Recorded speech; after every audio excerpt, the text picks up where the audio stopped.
Everyone, कैसे आप सब लोग। उम्मीद कर रही हूँ बहुत ही शानदार, जबरदस्त और जिंदाबाद होंगे। जो लोग मुझे नहीं जानते उनके लिए मैं बता दूं, मेरा नाम है Shipra Tiwari and I am a biology educator of the NEET UG category. Even मैं क्लास 10 से नीट तक के सारे बच्चों को बायोलॉजी पढ़ाती हूँ। जो लोग मुझसे पढ़ चुके हैं या पढ़ रहे हैं वो लोग मुझे बहुत अच्छी तरीके से जानते हैं, और जो लोग नहीं जानते इंडिया के वो भी बहुत अच्छी तरीके से जान जाएंगे धीरे धीरे। तो चलिए शुरू करते हैं आज की कहानी। जो मुझे सुनानी आप सुनेंगे अपनी शिप्रा मैम की जबानी बच्चों। और आज मैं आपको इस चैनल पे कुछ चीजें बताने वाली हूं जो कि है नीट 2022 एग्जामिनेशन के लिए। बहुत सारे बच्चे जो नीट 2022 में अपीयर होने वाले हैं उनको जो पेपर देना है वो पेपर का पैटर्न है मल्टीपल चॉइस क्वेश्चन। और मल्टीपल चॉइस क्वेश्चन जो कि थ्योरी से बिल्कुल अलग होते हैं, उनको अटेम्प्ट करने की और सही करने की स्ट्रैटेजीज भी बहुत अलग अलग होती है। बहुत सारे बच्चे जिनको मैंने डॉक्टर बनाया है, कई बार ऐसा होता है कि बच्चा एक बार में ही निकल जाता है, 11th 12th के साथ ही निकल जाता है। कई बार ऐसा होता है कि उसको 1 ड्रॉप 2 ड्रॉप 3 ड्रॉप तक लेने पड़ जाते हैं। उन सारे लोगों की सिचुएशन को एनालाइज करके आज मैंने आप लोगों के लिए छोटू सा वीडियो बनाया है। इस वीडियो में हम ये जानेंगे कि जब आप एक एमसीक्यू पैटर्न का एग्जामिनेशन देने जाते हैं, specially I am talking about the NEET क्योंकि मैं वही उसी की एजुकेटर हूँ, तो आपको क्या स्ट्रैटेजी फॉलो करनी चाहिए। चलिए ये जानते हैं। इस चैनल पे मैं आपको बराबर तरीके से नीट को कैसे क्रैक करें, क्या स्ट्रैटेजी होनी चाहिए, इवन क्लास 11, 12 और 10 सब के लिए नोटिफिकेशंस के साथ आपको ये वीडियोस मिलते जाएंगे। तो चलिए शुरू करते हैं बच्चों। तो टिप्स कैसे आप अपने एमसीक्यूज को, don't go with the bad hand writing, ठीक है। बैड तो हैंड राइटिंग मेरी है ही, आप जानते हैं, पर आप सोचिएगा और समझिएगा जो मैं आज कहना चाह रही हूँ। आप कैसे अपने मल्टीपल चॉइस क्वेश्चन को सॉल्व करेंगे ये आज आपको जानना है। देखिए, समय आपके पास तो बहुत ही कम रहता है उस समय, और आप चाहते हैं कि बायोलॉजी में अगर आप 360 आउट ऑफ 360 सॉल्व करें, 360 आउट ऑफ 360 लाएं, तो ऐसे ही नहीं हो जाता। आपके पास एक्यूरेसी होना चाहिए। समय बहुत कम होता है, तो एक क्वेश्चन को 30 से 40 सेकंड्स ही मिल पाते हैं बायोलॉजी की, उससे भी कम। तो आप ऐसा क्या करें कि आपके पूरे क्वेश्चंस राइट हों। आइए देखते हैं। सबसे पहले टिप नंबर 1, कभी भी जाकर बहुत ही एग्जामिनेशन हॉल में जाएं। देखिए, एमसीक्यू में ऐसा होता है कि यू हैव 4 ऑप्शंस, तो आपको चारों ऑप्शन सही लग सकते हैं, चारों ऑप्शन गलत लग सकते हैं, 50-50 चांस भी हो सकता है। तो यहाँ पर जब आपको बहुत सारे ऑप्शंस मिलते हैं तो मन जो है बहुत घबरा जाता है, बहुत गी प्याला मचा हुआ होता है। तो बेटा एक बात ध्यान रखिए कि जब भी आप एग्जामिनेशन हॉल में जाएँ, वहाँ बैठे, पेपर आपके हाथ में आए, तो be relax, be calm down, और ये याद रखिए कि आप ही का सिलेक्शन होने वाला है। बेटा आपका नहीं होगा तो किसका होगा, ये बात अच्छे से याद रखिए। Be relax, have a sip of water, बहुत ज़्यादा पानी मत पी लीजिएगा, पता चला बाथरूम में बैठे रहे, क्योंकि आपके पास समय बहुत कम है और उस कम समय में आपको पूरे तीनों सब्जेक्ट सॉल्व करने हैं। तो have a sip of water, be relax, बस ये मन में थॉट रखो। बस एक थॉट जो आपकी शिप्रा मैम जो आज आपको बता रही है वो आपके मन में होना चाहिए कि आपके मन में सिर्फ और सिर्फ एक थॉट होना चाहिए कि आपका सिलेक्शन नहीं होगा तो किसका होगा। बच्चों, आपने इतनी मेहनत की है, तो आपका नहीं होगा तो किसका होगा। जिस दिन से आपके मन में ये थॉट आ जाता है ना, उस दिन से आपको सिलेक्ट होने से कोई नहीं रोक सकता है भाई। टिप नंबर 2, हमेशा ये याद रखिए कि क्वेश्चन पेपर जब भी आप देख रहे हैं, ठीक है, तो क्वेश्चन पेपर को थॉरली एक बार जैसे पेपर में आता है वैसे देख लीजिए। पर इसका मतलब ये मैं उन बच्चों के लिए बता रही हूँ जिनको पेपर पूरा देखने से डर नहीं लगता। जिनको डर लगता है वो बिल्कुल सीधे वो वाला पोर्शन खोलेंगे जो उनको पसंद है और सीधे ऑब्जेक्टिव करना शुरू करेंगे। मैं आपको बताऊं कि जब आप मल्टीपल चॉइस क्वेश्चन का एग्जामिनेशन दे रहे हैं और आपके मन में, जैसे मैं हूँ, मुझे बाकी पूरा पेपर पढ़ने में बहुत घबराहट लगती थी, तो मैं डायरेक्टली जाके गो थ्रू करती थी बायोलॉजी के सेक्शन पे और उसका क्वेश्चन पेपर सॉल्व करना शुरू करती थी। बहुत सारे बच्चों पर मेरी ये हिदायत रहती कि एक बार थॉरली आप अपने पेपर को देख लीजिए कि कैसे कैसे टाइप के क्वेश्चन आए। पढ़ने की जरूरत नहीं है, और एक मुश्किल से 5 से 6 मिनट, 5 मिनट भी बहुत ज्यादा है, आपको अपने पेपर को थॉरो करने के लिए देना चाहिए। इससे ज्यादा समय आपको नहीं देना है। और अगर आपको ऐसा लगता है कि पूरा पेपर देखकर आप डर जाएंगे तो बिल्कुल भी देखने की जरूरत नहीं है। मैं उसी सेक्शन के बच्चों में से थी कि भैया पूरा पेपर तो अपन देखते रहिए, अब सीधे बायोलॉजी पे कूद जाते थे। तो अब आप पर मैं ये सजेशन दूंगी कि अगर आपको डर नहीं लगता है ना, तो एक बार पूरा पेपर पलट के देख लीजिए कि आपका जो है इंटरेस्ट वाले टॉपिक्स आए नहीं, आपको समझ में आ जाता है, क्योंकि आप इतना पढ़ चुके होते हैं कि आपको समझ में आ जाता है कि किस प्रकार के सवाल आए हैं। तो एक बार गो थ्रू कर लीजिए अपना पेपर जैसे ही आपके हाथ में आता है, ठीक है। And this is the one of the most important tip, ठीक है। जब भी आप गो थ्रू कर रहे हैं, ये सबसे इंपॉर्टेंट टिप होता है, और इसी से यहाँ से आपको ये समझ में आने लगता है कि आपको पेपर जो है कितना अच्छा बनेगा। नहीं बनने का कोई चांस ही नहीं बेटा, और ये बिल्कुल मत सोचिएगा कि आपको नहीं बनेगा। जिस समय से आप ये सोच लेते हैं ना कि आपको नहीं बनेगा तो नहीं बनता है, आप थॉरो करके ये सोचिए कि हाँ ये सब तो अपने से बन ही जाएगा। ये थॉट लाओ और पेपर करना शुरू करो, ठीक है। हमेशा ये याद रखिए कि जब भी आप कोई क्वेश्चन कर रहे हैं अप्रोच लगाइए। समझ में आ रही बात? बायोलॉजी का क्वेश्चन कर रहे हैं तब तो आपको याद ही रहता है, but whenever we are solving the physics and chemistry question, mainly physics, तो आपको कंसेप्ट जो है, कंसेप्चुअल कंसेप्ट लगाने होते हैं। और इसीलिए लोग ये कहते हैं कि आप बायोलॉजी को रट्टा मार सकते हैं पर फिजिक्स को नहीं मार सकते।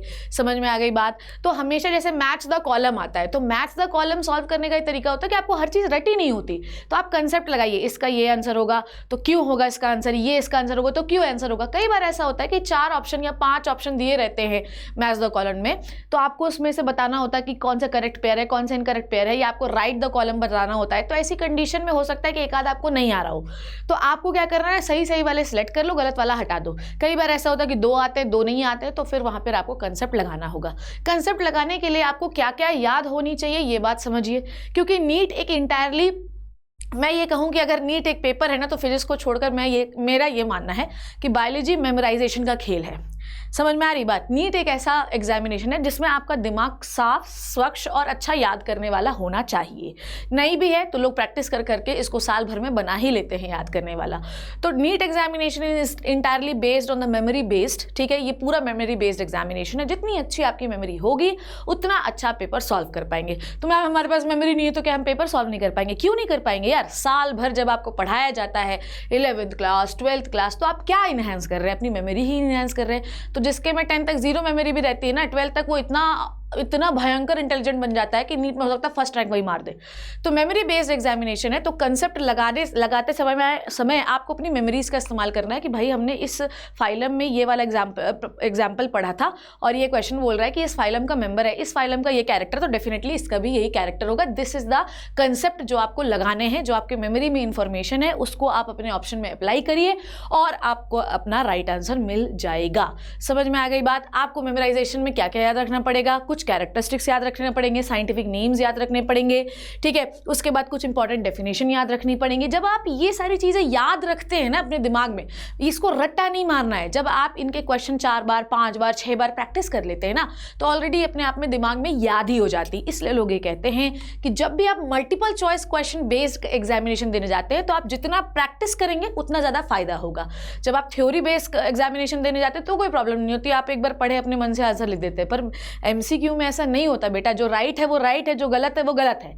अब राइट आप उसमें ऐसा नहीं होता कि हमारी एक लाइन गलत हो गई तो हमें 1 नंबर मिलेगा, आधा नंबर नहीं मिलेगा। इसमें गलत है तो गलत है भैया। समझ में आई बात? ऊपर से ये नेगेटिव मार्किंग एग्जामिनेशन है तो आपकी एक्यूरेसी एकदम परफेक्ट होनी चाहिए। और आपको तो पता ही है कि एक नंबर पे तो लोगों की रैंक हिल जाती है। तो आपका ये टारगेट है कि आपको स्कोर करना है 360 आउट ऑफ 360। जब आपका टारगेट बड़ा होगा तो आपके 350 345 इसके अराउंड आप रुकेंगे। तो बच्चों अगर आप अच्छा स्कोर करना चाहते हैं तो टारगेट मैक्सिमम होना चाहिए। मिनिमम ही टारगेट रखोगे तो उससे ही मिनिमम मिलेगा, तो मैक्सिमम टारगेट रखोगे तो उससे सब मैक्सिमम मिलेगा तो चलेगा, पर सब मैक्सिमम रखोगे तो उससे और ज़्यादा कम मिलेगा। तो ये बात आपको अच्छी तरीके से याद रखनी है। और अगर आप मैक्सिमम टारगेट रख रहे हैं तो हर चैप्टर हर टॉपिक के आपको बहुत सारे क्वेश्चन सॉल्व करने पड़ेंगे। और फिर जब आपके पेपर में एमसीक्यू आएगा ना तो आपको सब देखा देखा लगेगा। अगर आप ये सोचते हैं कि बहुत मल्टीपल टाइम्स थ्योरी पढ़े और एक बार क्वेश्चन करें तो आप कभी नीट नहीं निकल सकते। आप multiple choice question, even not even NEET यार, कोई भी मल्टीपल चॉइस क्वेश्चन एग्जामिनेशन आप देने जा रहे हैं तो थ्योरी आप नहीं भी पढ़ेंगे ना, पर अगर उसके एमसीक्यू सॉल्व करके जाते हैं ना तो उसी टाइप का पैटर्न आपको मिल जाता है, आप धड़ से आंसर सही लगा देते हैं। तो आपको जितना हो सके, अभी आपका एग्जामिनेशन में टाइम है, आपके पास 1 आध हफ्ते हैं, आप अच्छे से प्रैक्टिस करिए। अभी भी समय है, हर चैप्टर के कम से कम 100 150 क्वेश्चन लगा डालिए बच्चों। डेफिनेटली 1 हफ्ते में भरसक तैयारी कर लीजिए, कैसे नहीं निकलेगा यार, ठीक है। तो ये चीज़ें आपको याद रखनी है। और अगर आप ये सब चीज़ें याद रखते हैं, बहुत सारे क्वेश्चन सॉल्व करके जाते हैं, तो आप एमसीक्यूज़ को क्विकली सॉल्व कर सकते हैं। तो आपने मैम लिखा है तो क्या हम रट्टा मारें? रट्टा नहीं मारना है बच्चों। मैंने आपको पहले ही बता दिया कि अगर आप एक नीट एग्जामिनेशन क्वालिफाई करना चाहते हैं तो आप मल्टीपल चॉइस क्वेश्चन को जितने बार सॉल्व करोगे ना, वो ऑलरेडी आपको याद हो जाएगा। जैसे मूवीज़ होती हैं, मूवीज़ में हमको इंटरेस्ट होता है इसलिए हमें एक बार में याद हो जाती है, पर वही मूवी पर डायलॉग्स नहीं याद होते। 2-3 बार मूवी देखिए, डायलॉग्स तक आप बोलते हैं कि ठीक है। मैं अपनी आपकी फेवरेट हूँ। कैसे आपको करीना कपूर का डायलॉग याद है? क्योंकि आपने मल्टीपल टाइम्स देखा है, ठीक है। टिप नंबर 4, आप ये याद रखिए कि जिस दिन एग्जामिनेशन है आप ये मत सोचिए कि शुभ्रम हमने बताया था कि बहुत सारा क्वेश्चन करके जाना है। MCQ सॉल्व करने का एक तरीका ये है कि आपका दिमाग एकदम चिल होना चाहिए। चिल दिमाग होने के लिए आपको एक रात पहले कोई रश नहीं मचाना है। आप अपनी कॉपी में छोटे से शॉर्ट नोट्स बनाइए, बस उनको रिवाइज करिए। मैं तो कहती हूँ कि एक रात पहले कोई MCQ भी मत सॉल्व करिए, कुछ मत करिए। अपने कॉपी में छोटे हर टॉपिक के आपने शॉर्ट नोट्स बना लिए होंगे, उनको बस आप रिवाइज करिए। रश मत करिए कि ये बुक भी, ये रिफ्रेशर भी, ये नोट्स भी, ये ना बच्चों, ना बिल्कुल ये नहीं करना है आपको।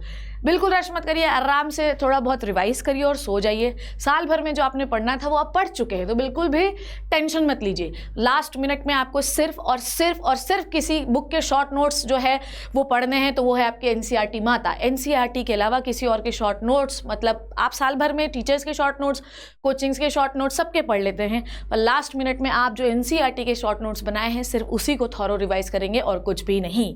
और अगर जब ये करके जाएंगे तो आपको पूरा MCQ भी वैसे ही डिजाइन मिलेगा, तो आप डेफिनेटली अच्छे से सॉल्व कर पाएंगे।